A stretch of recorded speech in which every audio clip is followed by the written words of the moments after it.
and welcome to 5 Things to Know, a Tax Talk Today exclusive. I'm joined today by Lon Harris, Commissioner of Examination for Small Business Self-Employed Operating Division at the IRS. Mr. Harris provides executive leadership and direction in the design, development, and delivery of comprehensive tax administrative programs that meets the needs of over 57 million small business and self-employed taxpayers with business interests. Lon, on behalf of our viewers, it's my pleasure to welcome you to Tax Talk Today, where IRS representatives and tax industry leaders come together to share their knowledge and experiences working in federal tax law. I'd like for us to focus today on the Bank Secrecy Act. Can you give us a little background of the Bank Secrecy Act and what types of businesses the IRS examine for BSA compliance? Sure. But first, Alan, I'd really like to thank you for your invitation to join you today on Tax Talk Today's 5 Things to Know. This is really a great forum to provide your listeners with information about the Bank Secrecy Act and the role of the IRS regarding BSA compliance. The Bank Secrecy Act authorizes the Secretary of the Treasury to require financial institutions to keep records and file reports that have a high degree of usefulness in criminal tax or regulatory proceedings, or in the conduct of intelligence or counterintelligence activities, including analysis to protect against international terrorism. So that all sounds very mission impossible. But in particular, the Secretary of the Treasury delegated to the Financial Crimes Enforcement Network, also known more commonly as FinCEN, the authority to implement, administer, and enforce compliance with BSA-associated regulations.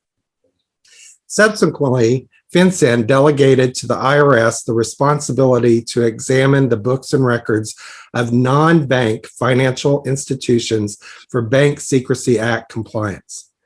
Non-bank financial institutions are those that have no other federal regulator, such as a money services business, including virtual currency exchangers and casinos.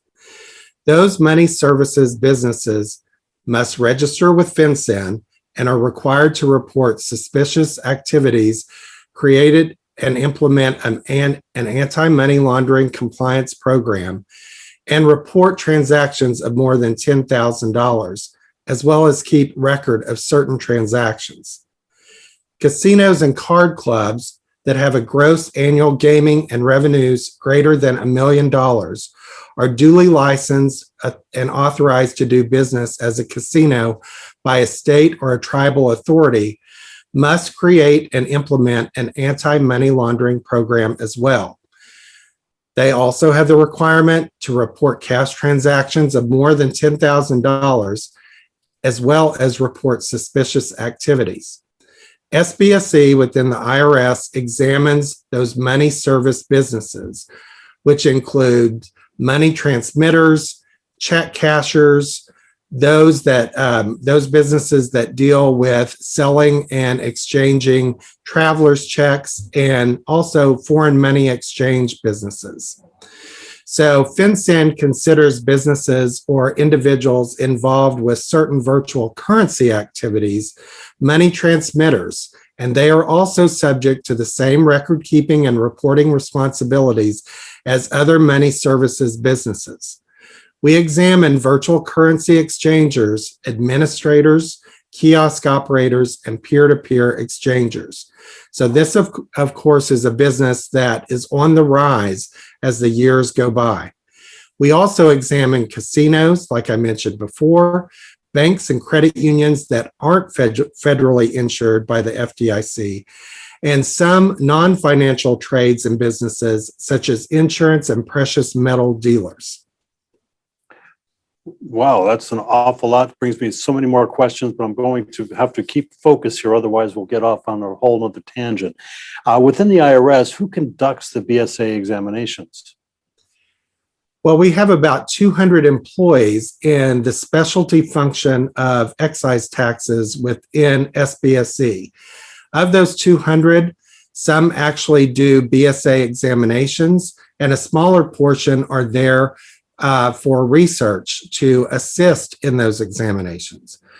All BSA examiners receive general training once they enter the program, and more senior examiners receive additional training for specific industries such as virtual currency, casinos, credit unions, and precious metal dealers that also deal in precious gems and jewels.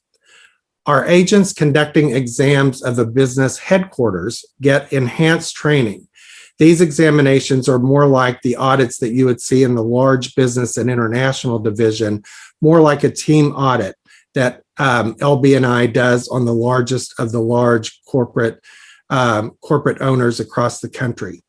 Our field agents use a risk-based approach to assess the adequacy of the financial institution's anti-money laundering program. They test sample transactions and records that the business is holding to make sure that they comply with all reportable record-keeping requirements.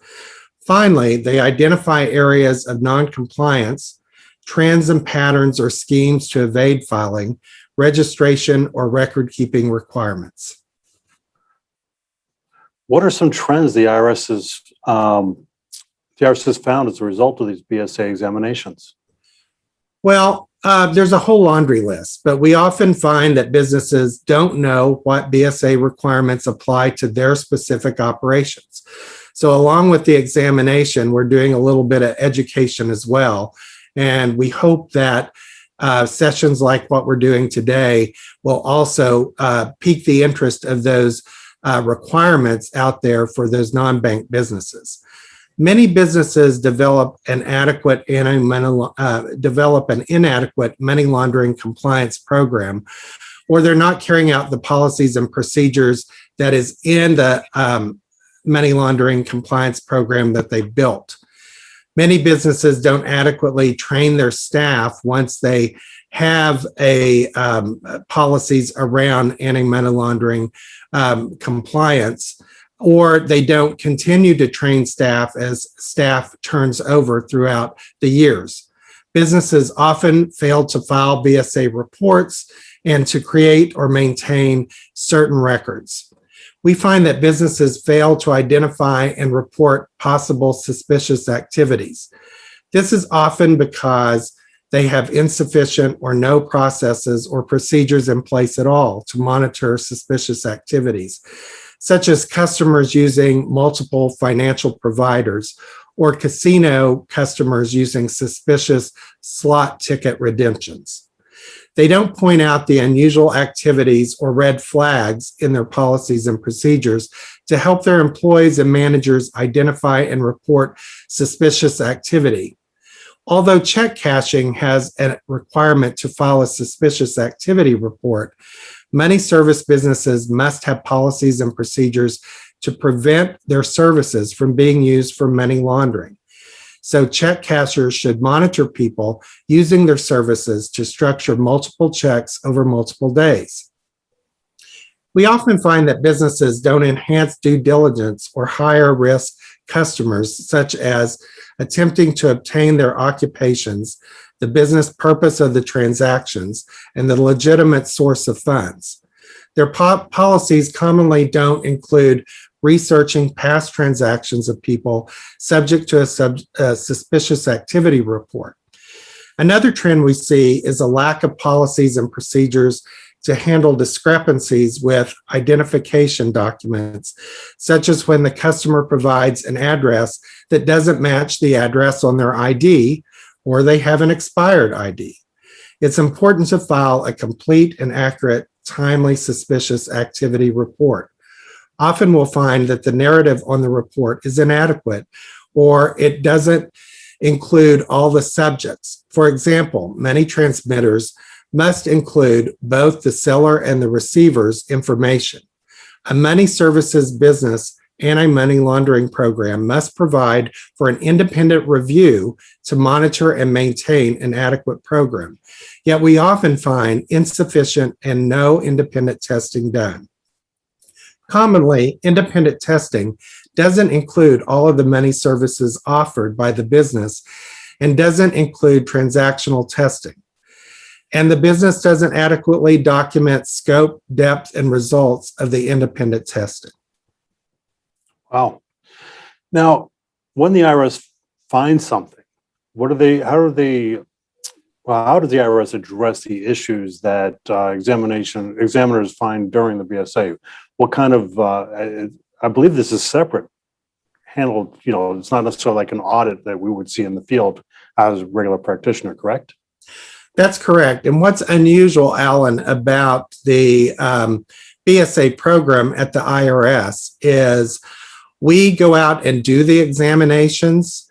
We will then refer the results of that examination and any recommendations for penalties to FinCEN. So when warranted, we'll make referrals for the civil monetary penalties or criminal sanctions when we identify significant noncompliance.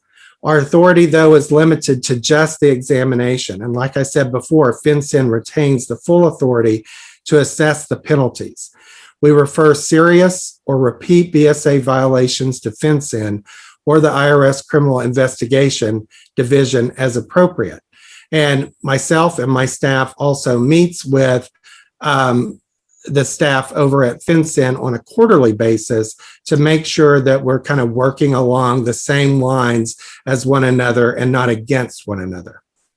Well, that's probably very good practice to do in that situation, I would imagine. From your experience, can you share some of the best practices that businesses with BSA reporting and record keeping requirements should follow? Sure. To help move businesses away from trends we are commonly seeing when conducting examinations, we do suggest several best practices. Those would include businesses should make sure that they develop an effective and risk-based anti-money laundering program. They should make sure that they properly train their employees and keep their employees trained as they turn over throughout the years. Businesses should also make sure that officers follow their job duties in overseeing the ongoing compliance of these type of transactions.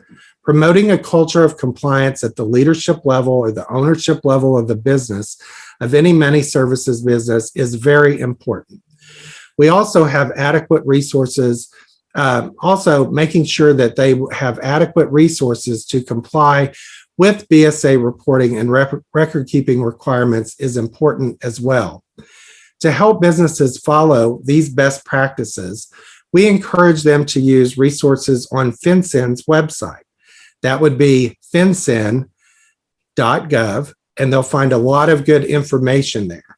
Some of the information they can find on the FinCEN website is specific pages of important information for casinos and money services businesses that we've talked about today, that we get into more of the nitty-gritty detail. Guidance on topics such as registering money services businesses within the Department of Treasury. And then finally, frequently asked questions. These will include facts on conducting independent reviews of anti-money laundering programs. Well, this has been really great, Lon. Thank you so much for joining us on 5 Things to Know on behalf of our viewers.